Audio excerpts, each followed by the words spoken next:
네, 귀한 찬양 감사합니다. 우리 하나의 말씀 마치도록 하겠습니다. 누가복음 4장 9절에서부터 13절까지 있는 말씀입니다.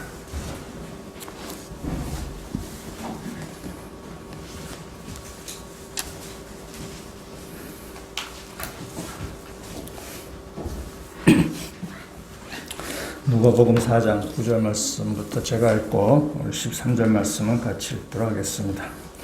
또 이끌고 예루살렘으로 가서 성전 꼭대기에 세우고 이르되 내가 만일 하나님의 아들이거든 여기서 뛰어내리라 기록되었을 때 하나님이 너를 위하여 그 사자들을 명하사 너를 지키게 하시리라 하였고 또한 그들이 손으로 너를 받들어 내 발이 돌에 부딪히지 않게 하시리라 하였느니라. 예수께서 대답하여 이르시되 주 너희 하나님을 시험하지 말라 하였느니라. 마귀가 모든 시험을 다 한 후에 얼마 동안 떠나니라. 아멘. 지독한 구두쇠 남편을 둔 아내가 있었습니다. 이 아내는 그 남편이 되게 구두쇠였기 때문에 쇼핑도 제대로 잘 하지 못하고 그랬었습니다. 그러다가 이제 아내가 이번 주말에 백화점에 가서 그냥 내가 아이 쇼핑만 좀 하겠다라고 이렇게 아내가 얘기했습니다. 남편이 신신당부했습니다. 절대로 사면 절대 물건 사지 말고 구경만 해야 돼. 그래서 아주 당부를 해서 그 약속을 받고 아내도 그렇게 하겠다고 하고는 이제 주말에 백화점으로 이제 쇼핑을 갔습니다. 몇 시간 뒤에 아내가 돌아왔는데 쇼핑백 하나 가득히 담고 들어왔어요. 안에 보면 빨간 원피스가 이렇게 들어있는 것입니다. 남편이 호통을 쳤습니다. 아니 구경만 하고 온다 그랬잖아. 이게 뭐야? 그랬더만 아내가 한 얘기. 글쎄 내 말 좀 들어봐요. 내가 옷가게에 갔는데 멋진 빨간 원피스가 있어서 너무 예뻐서 내가 살 생각은 안 하고 그냥 내가 입어만 봤다. 입어만 봤는데 입고 이렇게 거울을 이렇게 보는데 사탄이 나타나서 하는 말이 당신에게 너무 잘 어울려요. 이렇게 하더라는 거예요. 남편이 막 또 화를 내면서 그러면 사탄 내 뒤로 물러가라 라고 해야지 했더니 아니 그래 했다고요. 사탄 내 뒤로 물러가라 그래 했는데 사탄 내 뒤에 사는 말이 뒤태가 너무 예뻐 이래가지고 그래서 제가 할 수 없이 살 수밖에 없다라고 얘기를 합니다. 우리가 3주 동안 예수님이 당하신 시험에 대해서 우리가 말씀 보는데 그 예수님이 당하신 이 시험은 우리를 구원하신 예수님의 대속적인 시험이면서 또한 우리도 땅을 살아가면서 시험을 받게 되는데 우리도 시험을 당할 때 우리가 어떻게 그 시험을 이겨나갈지를 예수님 우리에게 하나의 좋은 본이 되는 그런 예수님의 시험이 되기도 합니다. 오늘 예수님의 세 번째 시험인데 세 번째 시험은 우리 9절에 있는 말씀을 같이 한번 읽도록 하겠습니다. 또 이끌고 예루살렘으로 가서 성전 꼭대기에 세우고 이르되 내가 만일 하나님의 아들이거든 여기서 뛰어내려라. 아멘. 예수님의 세 번째 시험은 성전 꼭대기를 데리고 가서 여기서 뛰어내려라 라는 그런 시험이었습니다. 고고학자들이 예루살렘 성전 꼭대기가 어디인지를 그렇게 찾아냈습니다. 거기 당시에 예루살렘 성전의 꼭대기라고 불려지는 곳에 올라가면은 성전 내부가 잘 보일 뿐만이 아니라 예루살렘의 시내도 잘 보이는 그런 곳이 있었습니다. 뷰가 되게 좋은 곳인 것 같습니다. 근데 이 성전 꼭대기라고 불리는 이곳은 여기에서 이제 그 제사장들이 나팔을 여기서 불게 되는데 나팔 언제 부는가 하면은 안식일 또는 월사가 매월 첫 일을 얘기합니다. 그 다음에 새해를 맞이하는 나팔절 때 이 성전 꼭대기에서 제사장은 이렇게 나팔을 불게 됩니다. 그러니까 안식일은 한 주의 시작이고 월사는 한 달의 시작이고 나팔절은 한 해의 시작이죠. 그래서 뭔가 이렇게 새롭게 시작한다는 의미가 되죠. 나팔 분다는 것은. 그래서 이 성전 꼭대기에서 나팔 분다는 것은 뭔가 이렇게 새롭게 시작한다라는 그런 의미가 되죠. 그래서 마지막 날 이 성전 꼭대기에서 메시아가 나팔을 불 때는 그 메시아의 날이 시작되었다는 것을 의미한다고 유대인들은 생각했습니다. 그래서 이 성전 꼭대기에서 나팔 불면은 메시아의 통치가 이 땅에서 행해지고 메시아의 통치, 하나의 나라가 시작된다는 것이라고 유대인들은 생각했었습니다. 그래서 이 성전 꼭대기는 그래서 메시아적인 믿음이 반영되어 있는 장소가 바로 이 성전 꼭대기입니다. 사탄이 예수님을 이 성전 꼭대기에 데리고 와서는 요구하는 거죠. 네가 하나님의 아들이라면, 네가 하나님의 아들 맞잖아, 너 메시아 맞잖아, 여기서 그 사실을 증명해라 라는 것이 사탄의 시험입니다. 그래서 예수님이 세 가지 시험을 받으시는데 그 세 가지 시험은 다 뭐 종류마다 좀 다르게 우리가 다 볼 수도 있습니다. 그러나 이 세 가지 시험은 어떤 면에서는 한 가지 시험의 변주라고 이야기 드릴 수 있습니다. 그러니까 예수님의 시험은 딱 하나예요. 예수님의 시험은 뭐냐 하면은 하나님과 단절시키는 것이 바로 사탄이 예수님을 시험하는 것입니다. 그래서 예수님에게 너 메시아 맞잖아, 너 하나님 맞잖아, 하나님 맞잖아. 너 자신을 드러냄을 통해서 그래서 하나님과 단절시키려고 하는 것이 바로 이 사탄의 시험입니다.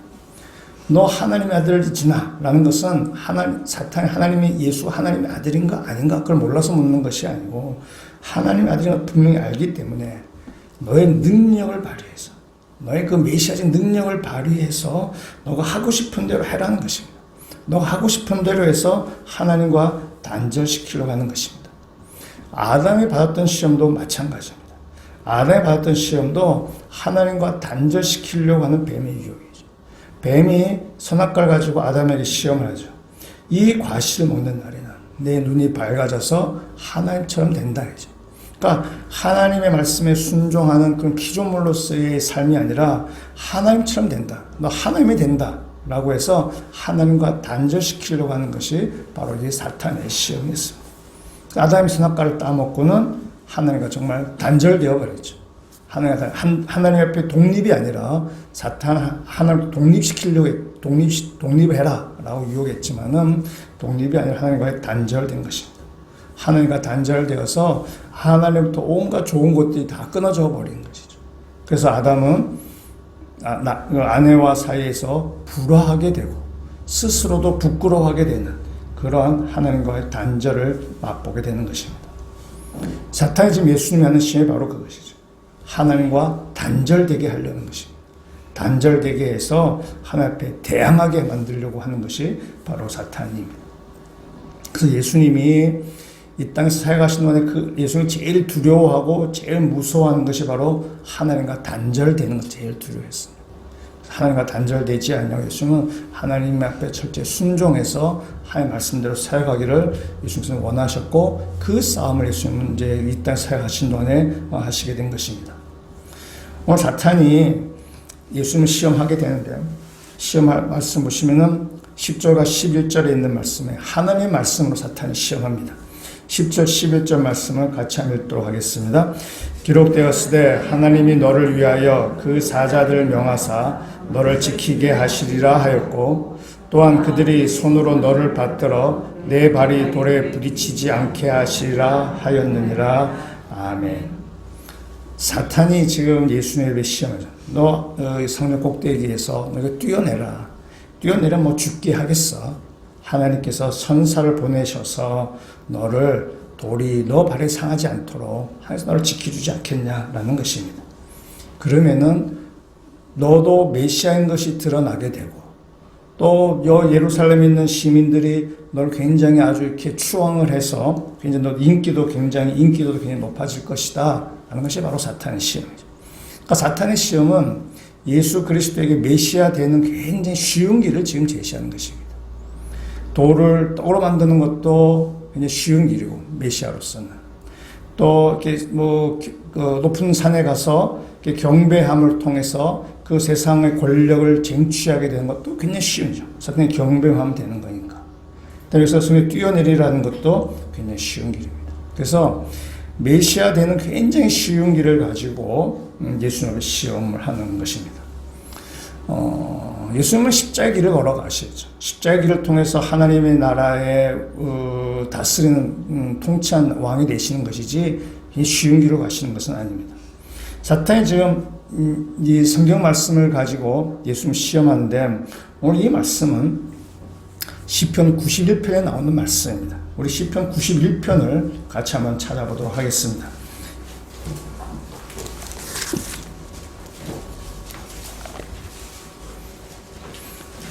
시편은 성경 중간 짝피면 딱 나온 게 시편입니다. 시편 91편에 있는 말씀에 91편에 11절과 12절이 방금 사탄이 인용해왔던 그 구절입니다. 11절 12절 말씀 제가 읽도록 하겠습니다. 그가 너희를 위하여 그의 천사들을 명령하사 내 모든 것에서 너를 지키게 하심이라. 그들이 그들의 손으로 너를 붙들어 발이 돌에 부딪히지 아니하게 하리로다. 아멘. 사탄이 이 말씀을 갖고 왔는데 혹시 이렇게 여기에는 있지만은 빼먹은 게 뭔지 아시겠어요? 좀 어렵죠. 이 시간 찾으려니까. 그렇습니다. 여기서 내 모든 길에서 라는 구절을 사탄은 빼버리면서 얘기합니다. 즉, 이 시편 91편의 11절, 12절에 있는 말씀이 이런 것입니다. 하나님께서 천사들을 명령하셔서 우리가 가는 모든 길을 지켜주실 것입니다. 라는 것입니다. 그래서 발이 돌에 부딪히지 않도록 그렇게 지켜주실 것입니다. 이 구절에는 성전에서 뛰어내림 보여준다는 그런 구절이 있지 않습니다. 그리고 사탄은 모든 길에서란 말을 빼버립니다. 이 말씀이 뭐냐면은 시편 91편 정말 아름다운 시인데 이 시편 91편의 시편 저자가 어떤 상황인지를 한번 보도록 하겠습니다. 어떤 상황에서 이런 시를 지었는지 한번 보도록 하겠습니다. 1절에서부터 3절까지 있는 말씀을 한번 같이 한번 읽어보도록 하겠습니다. 지존자의 은밀한 곳에 거주하며 전능자의 그늘 아래에 사는 자여 나는 여호와를 향하여 말하기를 그는 나의 피난처요 나의 요새요 내가 의뢰하는 하나님이라 하리니 이는 그가 너를 새 사냥꾼의 올무에서와 심한 전염병에서 건지실 것이미로다. 아멘. 시편 기자가 어떤 상황에 처해져 있나요? 3절에 사냥꾼의 올무에 묶여진 새처럼 또 전염병에 걸린 사람과 같은 그런 처지에 있는 사람이 바로 이 시편 91편의 저자입니다. 그러니까 재앙을 받아서 또 여러 가지 고통과 질병으로 인한 그 상황 가운데 처해서 하나님께 간구한 시가 바로 시편 91편의 사실입니다. 그 하나님께 간구할 때에 하나님께서 그를 전능자의 그늘 아래 지존자의 그 은밀한 곳에 그를 지키시고 보호해 주신다는 사실입니다. 4절에 있는 말씀도 우리가 같이 읽도록 하겠습니다. 그가 너를 그의 깃으로 덮으시리니 내가 그의 날개 아래 피하리로다. 그의 진실함은 방패와 손방패가 대신하니. 아멘. 날개가 큰 새가 그 자기 새끼를 이렇게 품듯이 하나님께서 이 재앙을 겪고 온 사람, 고통 가운데 있는 사람을 하나님께서 그를 보호하신다라는 말씀입니다. 5절과 6절에 있는 말씀에 이렇게 얘기합니다. 너는 밤에 찾아오는 공포와 낮에 날아드는 화살과 어두울 때 퍼지는 전염병과 밝을 때 닥쳐오는 재앙을 두려워하지 아니하리로다. 밤의 공포 가운데, 밤이 얼마나 공포스러워요. 밤의 그 화살, 재앙, 그런 것들을 두려워하지 않게 될 것이라는 사실입니다. 왜? 하나님께서 그를 보호하시기 때문에 사실입니다. 그가 모든 길에서 하나님께서 그를 지키시고 보호하신다는 사실입니다. 7절에 있는 말씀에도 보면 이렇게 얘기하죠. 1000명이 내 왼쪽에서 10,000명이 내 오른쪽에서 엎드러지나 이 재앙이 네게 가까이 오지 하지 못하리로다. 오직 너는 똑똑히 보리니 악인들의 보응을 내가 보리로다. 내가 말하기를 여호와 나의 피난처시라 하고 지존자를 너의 거처로 삼았으므로 화가 내게 미치지 못하며 재앙이 네 장막에 가까이 오지 못하리니. 재앙이 너를 상하지 못하게 라고 지금 말씀하고 있는 것입니다. 재앙이나 화가 이 지금 큰 재앙을 겪고 있는 가운데, 큰 화를 당하고 있는 시편 저자 가운데, 굉장히 아주 큰 고통 가운데 있는 이 시편 저자 가운데 그 화가 너에게 미치지 못할 것이다. 하나님께서 너를 지키실 것이다 라고 이야기하는 것입니다. 이 시편 91편은 큰 낙심한 가운데 있는 사람에게, 아주 큰 절망 가운데 있는 사람에게 하나님께서 너를 모든 것에서 지키실 것을, 이것을 하나님 앞에 고백하는 것이 바로 시편 91편입니다. 우리 삶에도 마찬가지로 우리가 재앙이나 고난과 무슨 고통을 겪을 때에 하나님 앞에 우리가 간구할 때에 하나님께서 우리의 지존자가 되셔서 하나님께서 우리를 날개 그늘 가운데 우리를 보호해 주시고 우리의 피난처가 되어주실 것이라 말씀하시는 것입니다. 돌도 네 발을 상하지 않도록 하나님께서 지켜주시겠다고 말씀하시는 것입니다. 이 시편 저자의 고백과 사탄이 예수 앞에 시험하는 것은 다른 것이죠. 사탄이 시험하는 것은 그거죠. 야, 너 성전 꼭대기에서 떨어져 봐. 성전 꼭대기에서 떨어지면은 하나님이 너를 돕는지 아닌지 한번 시험해 보자라는 것입니다. 완전히 다른 거예요. 시편 91편의 저자는 지금 극심한 재앙 가운데, 화를 당한 가운데, 병으로 몸좀 누워있는 가운데 하나님의 도우심을 가는 거예요. 그러나 이 성전 꼭대기에서 뛰어내리라는 것은 그냥 하나님을 시험해 보겠다는 거죠. 이것이 뭐 좌절된 상황도 아니고 낙심된 상황도 아니고 그냥 하나님 시험해 보겠다는 것입니다. 그래서 예수님께서는 이 사탄의 시험 앞에 뭐라 말하냐? 주 너희 하나님을 시험하지 말라. 라고 지금 이렇게 예수님 말씀하는 것입니다. 시험이라는 것은 상대방을 믿지 못했다는 것이 바로 시험이죠. 저 사람이 과연 믿을 만한 사람인가 아닌가 할 때 우리가 상대방을 시험한다고 이야기하는 것입니다. 예수님이 지금 하나님 시험한다라고 한다면은 그것은 예수님과 하나님 사이에 지금 균열이 생긴다는 것을 의미하는 것입니다. 믿지 못한다는 거죠. 예수님 하나님을 믿지 못했다. 내가 떨어지면은 뛰어내리면은 나를 도와줄까 말까 라는 것은 하나님을 신뢰하지 않는다는 뜻이에요. 그래서 예수님과 하나님 사이에 균열이 생기는 것이죠. 예수님이 여기서 뛰어내린다면 그건 사탄이 이기는 것입니다. 사탄의 시험은 예수님과 하나님을 단절시키는 거죠. 분리시켜버리는 거죠. 근데 예수님은 그것을 알고 주 너희 하나님을 시험하지 말라라고 좀 이렇게 말씀하시는 것입니다. 예수님이 지금 3번의 시험을 이렇게 겪으시는데 3번의 시험을 다 하나님의 말씀으로 이겨내 가십니다. 사탄도 이 마지막 3번째 시험에는 하나님의 말씀을 가지고 지금 시험하는 거죠. 하나님의 말씀을 가지고 시험하는데 예수님 역시 하나님의 말씀으로 지금 시험을 이겨나가 계십니다. 그래서 예수님의 말씀이 3번 다 시험을 이기시는데 그거 다 어디서 갖고 온 말씀인가 하면 신명기 6장과 8장에서 가지고 오는 말씀입니다. 신명기 6장과 8장에 있는 말씀은 이스라엘 백성이 광야 생활을 마무리하고 이제 가나안 땅에 들어갈 때 하나님께서 주시는 말씀입니다. 그 중에 특히 신명기 8장에 있는 말씀은 이스라엘 백성의 광야 생활을 총정리하는 그 가운데 하나님께서 주시는 말씀입니다. 이스라엘 백성은 광야 생활하면서 뭐가 조금 어려운 일이 있어 하나님께 원망하고 하나님 시험하고 그렇게 했습니다. 근데 이 광야는 징계의 장소이면서 또한 동시에 하나님의 은혜를 맛보는 장소이기도 합니다. 징계의 장소만이 아닙니다.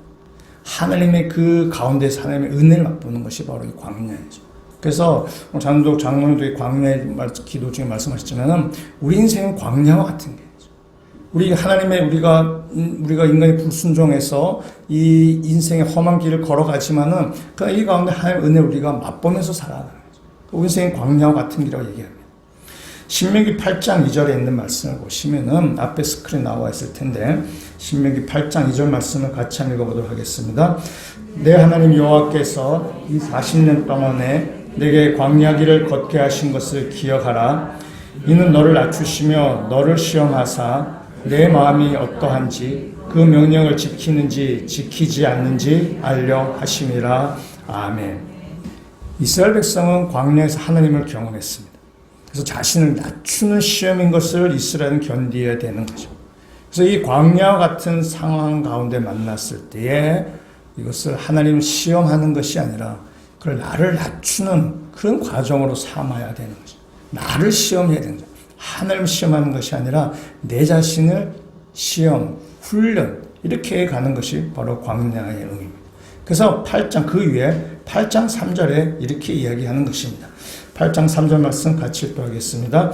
너를 낮추시며 너를 줄이게 하시며 또 너도 알지 못하며 내 조상들도 알지 못하던 만나를 내게 먹이신 것은 사람이 떡으로만 사는 것이 아니요 여호와의 입에서 나오는 모든 말씀으로 사는 줄을 내가 알게 하려 하심이니라. 아멘.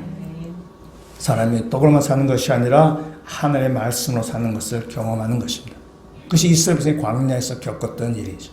하나님께서 만나를 매일매일 먹여주시지만은 이스라엘 백성은 만나로 사는 것이 아니라 하나님의 말씀으로 사는 것이 바로 이스라엘 백성의 사실입니다. 우리도 역시 광야 같은 인생길을 걸어갈 때에 이 삶에서 우리가 어려움을 만나기도 하고 굉장히 낙심한 경험을 겪기도 하지만은 그것은 우리를 시험하는 훈련, 우리를 훈련시켜요. 우리를 이렇게 단련시켜 가는 것입니다. 그래서 우리가 어려운 상황을 만날 때 우리가 하나님 앞에 하나님을 시험하는 것이 아니라 하나님이 정말 살아계신가라고 하면서 하나님을 시험하는 것이 아니라 우리가 시험 치는 장소, 우리가 시험 치른다는 사실 우리가 기억하셔야죠.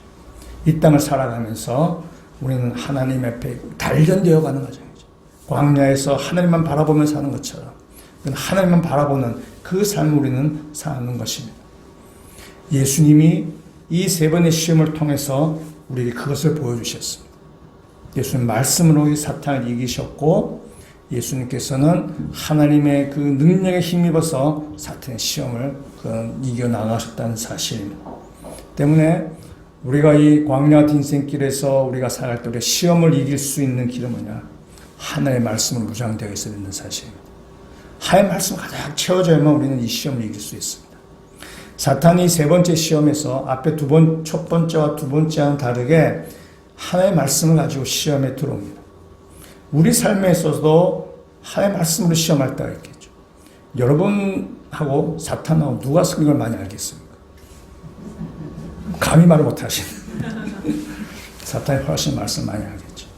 사탄이 우리 가운데 아주 미끼를 덥석 물 만큼 우리가 솔깃할 만큼 사탄은 우리를 시험할 것입니다. 그러나 시편 90편 말씀을 본 것처럼 이것은 그 말씀 가운데 싹 떼어서 시험하는 것입니다. 문맥과는 전혀 다른 것을 한 구절 딱 떼어갖고는 시험하는 것입니다. 그래서 우리가 하나님의 말씀을 잘 모르면 그냥 사탄의 시험 앞에 우리는 홀라당 넘어갈 수 있다는 사실입니다. 우리가 주님의 말씀을 충만해야만 이 사탄의 시험을 우리는 이겨나갈 수 있습니다. C.S. 루이스라는 영국의 아주 유명한 기독교 변증학자가 순전한 기독교에서 이렇게 말을 했습니다. 자동차는 휘발유를 채워야만 움직인다. 다른 것을 아무리 채워도 자동차는 움직이지 않는다. 마찬가지로 그리스도인은 하나님의 말씀으로 채워져야만 이길 수 있다는 사실입니다. 그리스도인은 예수 그리스도로 채워져야만 이 땅을 살아갈 수 있는 것입니다. 다른 그 어떤 것으로 채워도 우리 그리스도는 이겨나갈 수 없습니다. 오직 예수 그리스도로 채워야만, 오직 하나님의 말씀으로 채워져야만 우리는 시험을 이길 수 있고 이 앞에서 우리는 승리하는 삶을 살 수 있다는 사실입니다. 여러분이 주의 말씀을 더 깊이 읽으시고 주의 말씀으로 충만한 자가 되셔서 우리가 만나는 모든 시험들 앞에서 능히 이겨나가시는 승리하는 성도가 되시기를 주의 이름으로 축원합니다. 오늘 말씀으로 한 가지 더 생각해 볼 것은 예수님이 시험 받으시는 이 사건이 누가복음하고 마태복음에 나오는데 누가복음 우리가 본 것처럼 첫 번째 돌을 떡으로 만드는 사건이 나오고 두 번째가 높은 곳에 가서 사탄에 경배하면은 천하만국을 주겠다는 시험이고 세 번째 시험 우리 오늘 본 것처럼 성전 꼭대기에서 뛰어내리는 시험입니다. 마태복음을 한번 가보시면 좋겠는데 마태복음 4장에도 이렇게 예수님의 시험이 나오게 되는데요. 마태복음 한번 찾아보시면 좋겠습니다. 마태복음 4장에 보시면은 예수님이 시험 받으신 사건이 4장 1절부터 나오게 되는데 첫 번째 나오는 예수님의 시험은 4장 3절에 돌을 들어서 떡을 만들어라 라는 시험이고 두 번째 시험은 5절에 마귀가 성전에 올라가서 선 꼭대기에서 뛰어내리라는 시험이고 세 번째 시험은 8절에 나오는 높은 산에 가서 경배하면 천하만국을 주겠다라는 그런 시험입니다. 마태와 누가가 좀 다르죠? 뭐가 다른가요? 순서가 다르죠. 네, 순서가 다릅니다. 두 번째와 세 번째가 마태와 누가가 바뀌어져 있습니다. 순서가 차이가 나기 때문에 이것을 성경을 보는 사람들이 딱 처음에 드는 생각이 뭐냐면 하나는 가짜겠네 이런 생각이 드는 거죠. 왜냐하면 예수님 시험을 딱 받으셨는데 이 순서가 다르니까 하나는 이 가짜겠네, 가짜 뉴스겠네 라고 이렇게 생각을 할 것입니다. 그래서 이성적으로 합리적으로 생각하는 사람들이 대하는 태도입니다. 1차원적인 생각이에요. 다르니까 하나는 틀렸겠네 라고 이렇게 얘기해요. 그러나 우리는 하나의 말씀을 진리로 믿는 사람들이고요. 그렇기 때문에 하나의 말씀을 그대로 믿는 사람이기 때문에 우리는 여기서 한 번 또 고민하게 됩니다. 왜 틀릴까? 왜 순서가 이렇게 바뀌어져 있을까라고 우리는 한 번 더 고민하게 되죠. 이 고민하는 과정 가운데 하나님의 말씀과 이 성경의 그 말씀의 깊이와 넓이 앞에 다시 한 번 더 굴복하게 되는 것입니다. 하나님께서 또 성경 기자를 통해서 이렇게 한 의도가 있다라는 것입니다. 한번 생각을 해보겠습니다. 예수님께서 이 시험 받으신 사건을 마태나 누가가 직접 목격한 것인가요? 아니죠. 직접 목격한 것이 아닙니다. 이건 예수님이 당하신 시험입니다. 예수님이 시험을 당하실 때 제자 중에 어느 누구도 그 자리에 있지 않았었습니다. 그럼 제자들은 어떻게 알았을까? 예수님이 얘기했으니까 알았겠죠. 예수님께서 자신이 시험 받고 시험을 이기신 그 간증을 제자들에게 말씀했기 때문에 제자들은 알았을 것입니다. 예수님은 이 시험 받으신 일을 몇 번 얘기했을까요? 한 번 얘기했겠습니까? 여러 번 얘기했겠습니까? 모릅니다. 성경에 말해도 모릅니다. 한번 생각해보세요. 예수님이 여러 번 그를 간증했다 하면 가정해 봅시다. 예수님이 여러 번 이럴 때에 예수님께서 그 여러 번 말씀하셨을 때에 말씀할 때마다 토시 하나 틀리지 아니하고 단 하나 틀리지 아니하고 똑같이 녹음기 틀듯이 트셨을까요? 그렇지 않았을 것입니다. 상황에 따라서, 듣는 청중에 따라서, 장소에 따라서, 주제에 따라서 예수님은 조금씩 달리 하실 수 있을 것입니다. 때로는 순서도 바꿨을 수도 있습니다. 그럼 예수님이 한 번 말씀을 치십시다. 예수님이 그걸 한 번 말씀을 쳤다면은 듣는 사람이 자기의 환경에 따라서, 입장에 따라서, 상황에 따라서 다 다르게 기록할 것입니다. 우리는 요 한두 주 사이에 우리는 모든 국민 청각 테스트를 했었잖아요. 이게 바이든인지 날리면인지 모르게 했잖아요. 그러니까 사람은 자기 상황에 따라서, 입장에 따라서 똑같은 얘기지만 다 다르게 들릴 수 있고 다르게 기억할 수 있다는 사실입니다. 모든 사람이 예수님이 한 번 했을 때에 모든 사람이 예수님의 그 말씀을 토시아 틀리지 아니하고 그걸 그대로 기억할 사람은 세상에 아무도 없을 것입니다. 예수님께서 그 시험 받으신 사건도 보면은 마태와 누가가 지금 기록하고 있는데 마태와 누가가 기록할 때에 그들의 의도가 있다는 것입니다. 마태의 의도가 있고 누가의 의도가 있다는 것입니다. 그래서 예수님 받으신 시험이 있지만은 이것이 자기 상황에 따라서 지금 그렇게 마태와 누가가 자기 의도에 따라서 적었다는 것입니다. 그 때문에 둘 다 틀렸다는 것이 아니라 둘 다 맞는 거예요. 둘 다 맞는데 마태의 의도가 있고 누가의 의도가 있다는 것입니다.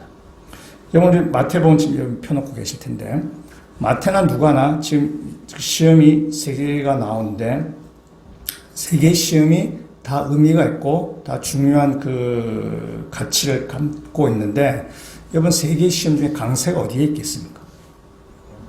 마지막에 있겠죠. 마지막 세 번째 시험에 강세가 있을 것입니다. 이 마태복음의 마지막 시험 뭐냐면은 산 위에 지극히 높은 산 위에 올라가서 사탄에 경배하면은 천하만국을 주겠다라는 그런 시험입니다. 우리 지난주에 봤지만 누가복음에는 지극히 높은 산이라는 말은 누가복음에는 없습니다. 마태복음에만 이 지극히 높은 산이라고 기록되어 있어요. 이 마태복음에 있어서 산은 굉장히 중요한 소재입니다. 여러분이 4장에서 우리가 이렇게 예수님이 시험을 당하셨고 5장으로 한번 가보시면은 5장부터 7장까지가 이게 우리가 뭐라고 하는 건가요? 예, 우리 산상설교라고 하는 부분입니다. 5장 1절에 있는 말씀 보시면 이렇게 얘기하죠. 예수께서 물을 보시고 산에 올라가 앉으시니 제자들이 나오는지라. 예수님이 산 위에서 가르치셨단 말이죠. 산이라 해서 무슨 지리산, 한라산 그런 것을 말하는 것은 아닙니다. 조금 높은 언덕 같은 것을 얘기하는 거죠. 근데 맡은 것은 산에 올라가서라고 얘기하죠. 그래서 산상설교라고 우리가 얘기합니다. 이 똑같은 내용이 누가복음에도 나오게 되는데 누가복음은 조금 다릅니다. 누가복음의 6장 17절에 있는 말씀 보시면 앞에 스크린에 있습니다. 한번 6장 17절 말씀을 같이 읽도록하겠습니다. 예수께서 그들과 함께 내려오사 평지에 서시니 그 제자의 많은 무리와 예수의 말씀도 듣고 병 고침을 받으려고 유대 사방과 예루살렘과 두로와 시돈의 해안으로부터 온 많은 백성도 있더라. 아멘. 그리고 18절부터 산상수에 나온 내용이 쭉 나오게 됩니다. 이 누가복음 예수님이 어디서 가르치셨나요? 평지에서 가르쳤어요. 그래서 누가복음 우리는 평지 설교라고 이야기합니다. 예수님 같은 말씀이지만은 마태는 산상설교, 누가는 평지 설교. 그래서 마태는 지금 산이라는 것을 조금은 강조합니다. 예수님께서 부활하시고 나서 제자들에게 이제 예수 십자가에 돌아가시고 부활하시고 승천하시기 전에 예수님이 제자들에게 말씀하시죠. 마태복음에 우리 마지막으로 한번 가보시겠습니다. 마태복음 28장 마지막으로 한번 가보시겠습니다. 예수님이 제자들에게 하시는 말씀입니다.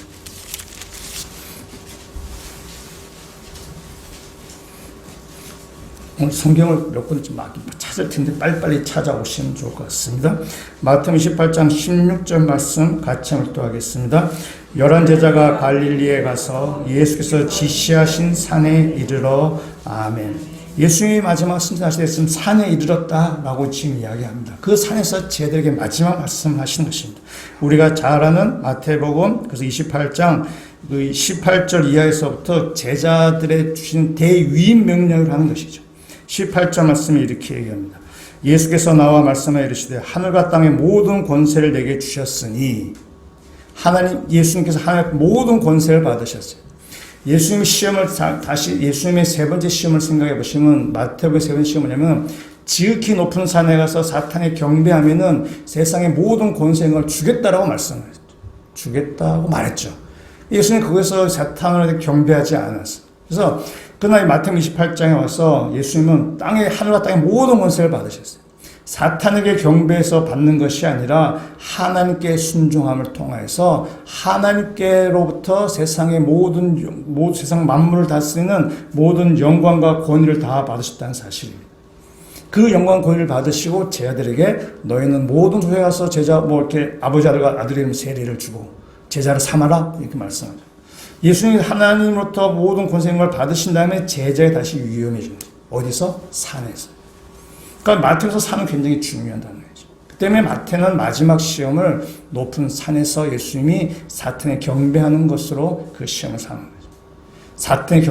사탄에게 경배함을 통해서 권세를 받는 것이 아니라 하나님께 순종함을 통해서 모든 세상의 영광과 권위와 세상을 다스리는 그 통치를 받는다는 것입니다. 마태는 그것을 이야기하고자 하는 것입니다. 누가복음의 말씀 보시면은 누가복음의 이 마지막 시험은 성전에서 뛰어내리는 것입니다. 누가복음에서의 중요한 주제 중 하나는 바로 성전입니다. 누가복음의 전체적인 누가복음 그 흐름 어떠느냐면은 예수님이 갈릴리에서 누가는 예수님이 성전에서 시작합니다. 예수님이 성전에서 재상을 가르치고 재상과 논쟁하고 그러죠. 예수님이 성전에서부터 누가복음 시작합니다. 예수님의 사역이 성전에서 시작해서 갈릴리 사역을 하다가 이제 예루살렘으로 이렇게 올라가는 그 과정이 누가복음의 중심 단락입니다. 그리고 나서 누가복음 예루살렘에 올라가셔서 마지막에 예루살렘 사역하시는 것이 누가복음의 마지막에 나오는 것입니다. 그 중에 몇 군데만 한번 지나가 보겠습니다. 누가복음 9장 51절을 보겠습니다.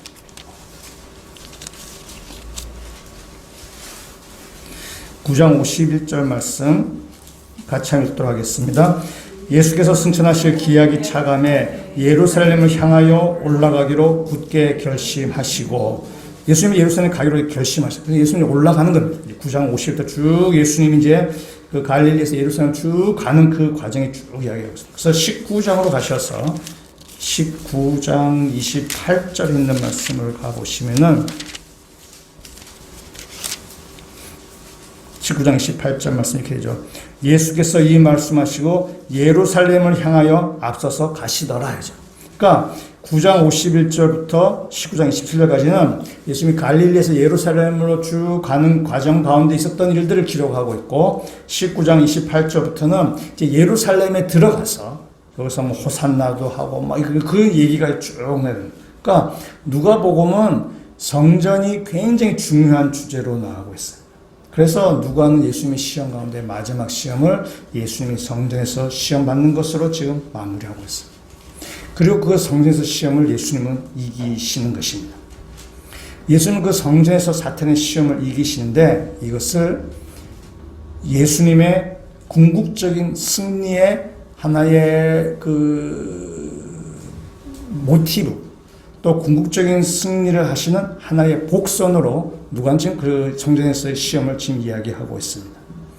누가복음 마지막으로 한번 가겠습니다. 24장을 한번 말씀을 한번 가보시겠습니다. 누가복음 24장 49절에 있는 말씀을 같이 한번 읽도록 하겠습니다. 볼지어다 내가 내 아버지께서 약속하신 것을 너희에게 보내리니 너희는 위로부터 성령으로 입혀질 때까지 이 성에 머물라 하시니라. 아멘. 예수 저에게 뭐라 말씀하시죠? 이 성에 머물러라. 이 성이 바로 예루살렘을 얘기하는 것이죠. 그래서 예수님이 제자들에게 말씀하는 거죠. 너희가 능력을 받을 때까지, 성령을 받을 때까지 이 성에 머물러라. 그리고 예수님이 이 말씀하시고 하늘로 승천해 가십니다. 그래서 52절, 53절 말씀을 보면 이렇게 얘기하죠. 그들이 그에게 경배하고 큰 기쁨으로 예루살렘에 돌아가 늘 성전에서 하나님을 찬송하니라. 예루살렘 성전에서 하나님을 찬송하는 것으로 누가는 지금 마무리하고 있습니다. 누가가 세 번째 시험, 예수님이 성전에서 뛰어내려라 라는 것인데, 예수님이 그 사탄의 시험을 이기시는 그것이 마지막 예수님의 십자가와 부활과 궁극적인 승리를 미리 보여주는 사건이 바로 예수님의 그 세 번째 시험이라는 사실입니다. 그래서 누가 마지막에 성전에서 하나님을 찬송하니라, 이렇게 누가는 마무리하고 있습니다. 마태와 누가가 좀 다른 것입니다. 마태의 의도가 있고 누가의 의도가 있는 것입니다. 마태는 산에서 제자들에게 이 세상의 제자를 삼으라 명령을 주시는 것이고, 누가는 이 성전에서 하나님을 찬송하며 예수 그리스도의 십자가의 승리를 이 성전에서 찬송하는 것입니다. 그래서 누가에서는 성전이 굉장히 중요한 개념이 되는 것입니다. 그래서 마태와 누가는 예수님의 시험을 좀 이렇게 순서를 좀 바꿔놓은 거죠. 각자의 의도가 있다는 사실입니다. 여러분, 성전은 굉장히 중요한 그 의미를 가지고 있습니다. 여러분, 요한복음 2장으로 한번, 누가복음 있으니까 요한복음 2장으로 이렇게 한두 페이지 넘어가시면은 성경에서 말씀을 한번 볼 텐데, 이 성전은 이스라엘 백성에게 있어서는 그들의 삶의 전부였습니다. 이스라엘 백성이 성전을 중심으로 그들은 생활하게 됩니다. 그런데 예수님이 이 사역하실 때, 이때에 예루살렘 성전은 굉장히 타락한 성전이 되었습니다. 물건을 사고 팔고 하는 그런 매매 장소입니다. 성전에서 상인들이 물건을 팔려고 할 때는 그 성전의 제사장들과 손을 잡아야 됩니다. 그래서 제사장들은 자릿세 면목으로 상인들에게 돈을 상납받습니다. 그러면 상인들은 제사장의 돈을 이렇게 돈을 바치기 위해서 백성들에게 물건을 팔 때 굉장히 그 이윤을 세게 해서 이렇게 물건을 팔고 그 중에 이제 일부를 제사장에 이렇게 돈을 이렇게 갖다 바치는 거죠. 그러니까 결국에는 백성들이 피해를 고스란히 입게 됩니다. 그래서 예수님은 이 성전에 대해서 예수님은 굉장히 화가 나셔요. 왜냐하면 성전의 기능을 상실했기 때문에 그렇습니다. 그래서 예수님은 이 성전을 도둑놈의 소굴이라고 하면서 이 장사꾼들의 판을 확 뒤엎어 버리셨습니다. 뒤엎어 버리셨을 때 그때 유대인들이 확 반발했습니다. 2장 18절 말씀 같이 한번 읽도록 하겠습니다. 이에 유대인들이 대답하여 예수께 말하기를 내가 이런 일을 행하니 무슨 표적을 우리에게 보이겠느냐. 아멘. 야, 너가 뭔데 이래? 너 무슨 표적으로 네가 뭔데 우리 이 판을 깨는 거야? 라고 유대인이 크게 반발했습니다. 그때 예수님이 하시는 말씀 2장 19절 말씀 같이 읽겠습니다. 예수께서 대답하여 이르시되 너희가 이 성전을 헐라 내가 사흘 동안에 일으키리라. 아멘. 성전을 헐어 내가 사흘만 다시 일으킬게. 그러니까 그 다음 유대인이 깜짝 놀랐죠. 그래서 20절에 있는 말씀에 야, 이 성전 우리가 46년 동안 지은 성전인데 네가 무슨 재주로 이걸 3일 만에 다시 일으킨다고 하느냐. 그럼 말 같은 소리를 해야지. 그럼 말도 안 되는 소리를 막 하느냐고 유대인들이 반발했습니다. 그때 요한은 이렇게 얘기하는 것입니다. 21절 말씀 같이 읽겠습니다. 그러나 예수는 성전된 자기 육체를 가리켜 말씀하신 것이라. 아멘. 예수님은 건물로서의 성전을 이야기하는 것이 아니라 예수님 자신을 이야기하는 것입니다. 예수님 자신이 성전 되었다는 사실을 지금 이야기하는 것입니다. 때문에 참된 성전이신 예수 그리스도가 이 땅에 오셨기 때문에 그 참된 성전의 모형이고 그림자인 건물로서의 성전은 이제 의미가 다 상실된 것입니다. 때문에 이 성전을 허물하는 것이죠. 이 성전을 허물고 참된 성전인 예수 그리스도를 받아들여라 라는 것입니다. 유대인들은 여전히 그 모형에 불과한 성전, 다음에 아주 성경의 기능도 다 상실해 버려서 이 꽃만 개입되는 그 타락한 성전에 매몰되어 있는데, 그걸 붙들고 있는데, 예수님은 그 허물어라. 그 허물지 않으면 너희가 참된 성전을 보지 못한다. 라고 예수님 지금 그렇게 지금 말씀하시는 것입니다. 앞에 요한복음 1장을 한번 다시 가시면요. 1장 43절 이하에 있는 말씀을 보시면은 제목에 빌립과 나다나엘을 부르시다 라고 되어 있습니다. 예수님께서 빌립과 나다나엘을 부르시는 사건인데, 예수께서 빌립을 먼저 찾아가셔서 빌립을 이렇게 만나셨습니다.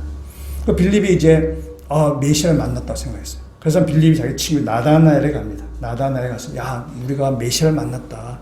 그 나사렛에서 예수를 만났다라고 얘기합니다. 나다나엘이 또 얘기죠. 무슨 말 같지 않은 소리 하네. 나사렛에서 무슨 선한 것이 나냐. 좀 쓸데없는 소리 하지 마라. 일축해버립니다.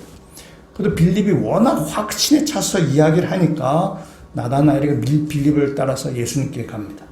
그때 예수님께서 나다나엘을 보고 말씀하시죠. 나는 네가 무화과나무 아래 있는 사람을 봤다라고 얘기합니다. 이 무화과나무 아래 봤다라는 것은 유대 그 히브리 사회에서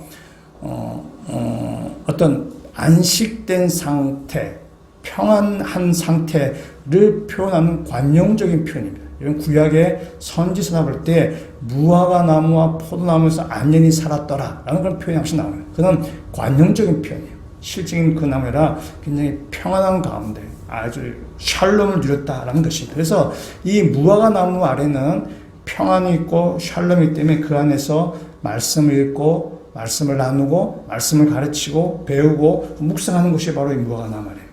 예수님께서 나단에 그런 말씀하셔요. 난 네가 어디 있는 걸 봤다. 뭐 그렇게 얘기하는 것이 아니라 나다나엘이 얼마나 하나님의 말씀을 사모하며 얼마나 영적으로 갈급한 상태에 있으며 얼마나 하나님에 대해서 간절함이 있는 것을 예수님이 알았다라고 지금 말씀하는 것입니다. 영적 허기 지어 있는 상태를 예수님이 아시는 것이죠. 그래서 나다나엘이 깜짝 놀랐어요. 이거 내가 그는 어떻게 하셨습니까? 깜짝 놀랄 때에 예수님께서 한마디 하십니다. 1장 50절에 있는 말씀을 우리 한번 같이 한번 읽어보도록 하겠습니다.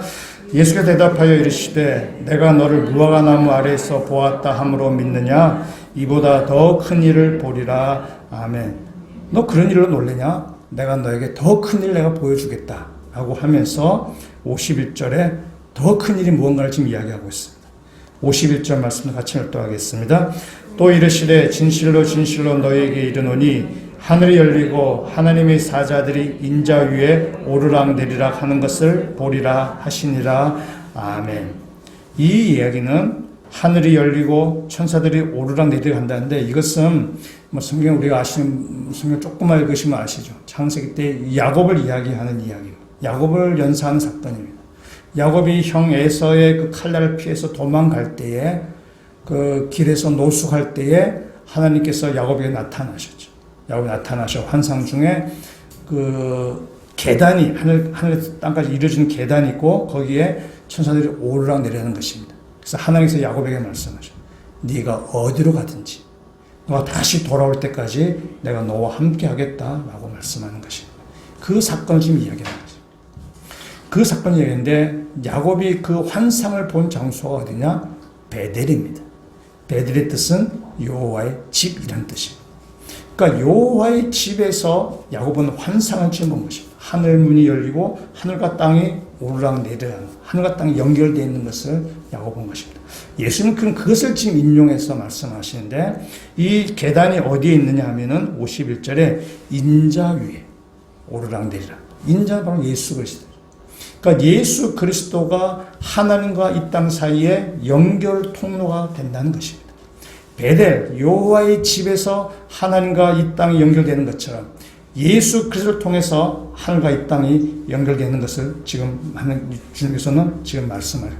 이것이 더 큰 일이라고 나다나엘에게 지금 이야기하는 것입니다. 인자가 예수 그리스도만이 하나님께로 가는 열려져 있는 길이라는 사실입니다. 성전은 뭐냐? 성전은 하나님과 백성 사이에 연결되는 장소가 바로 성전이죠. 예수 그리스도가 참 성전이라고 지금 말씀하는 것입니다. 예수 그리스도를 통해서만 우리가 하나님과 연합될 수 있고 하나님과 우리가 나뉘어지지 않냐고 하나님과 함께 할 수 있는 것입니다. 그럴 때 우리는 시험을 이기는 능력을 얻게 되는 거죠. 하나님과 함께됨을 통해서 뭔가 사탄의 시험으로부터 우리는 능히 이겨나갈 수 있게 되는 것입니다. 근데 하나님과 우리 사이가 막혀져 버리면 우리는 시험에 패배할 수밖에 없는 자예요. 우리의 힘으로 사탄을 이길 수 없는, 사탄의 유혹을 우리는 이길 수 없습니다. 하나님부터 내려오는 그 하나님의 은혜와 능력과 하나님이 그 역사하심으로 가운데 있을 때에 그 사탄을 이겨나갈 수 있는 것입니다. 그래서 우리 가운데 예수 그리스도를 통해서 하나님과 연합되며 하나님과 함께 돼가는, 그게 우리 신앙생활을 해가는 것입니다. 우리 삶에 있어서 오직 예수 그리스도 충만한 자가 되게 하시고 하나님 말씀 충만한 자가 되게 하셔서 이 땅 안의 모든 시험을 이겨나가실 수 있는 믿음의 성도 되실 줄을 축원합니다. 마틴 루터가 이야기했다고 하죠. 새가 머리 위로 날아갈 수 있을지라도 새가 머리 위에 둥지를 틀게 하지 말아요. 우리는 여러 시험이 있을 수 있지만은 그러나 우리를 하나님과 단절시키려는 여러 가지 시험이 우리 가운데 있겠지만 그러나 우리가 하나님과 연합이 되고 하나님과 하나 돼서 예수 그리스도를 통해서 하나 연합이 되어서 우리가 모든 시험을 능히 이겨나가시는 믿음의 성도 다 되시기를 주의 이름으로 축원합니다. 같이 한번 기도드리시겠습니다.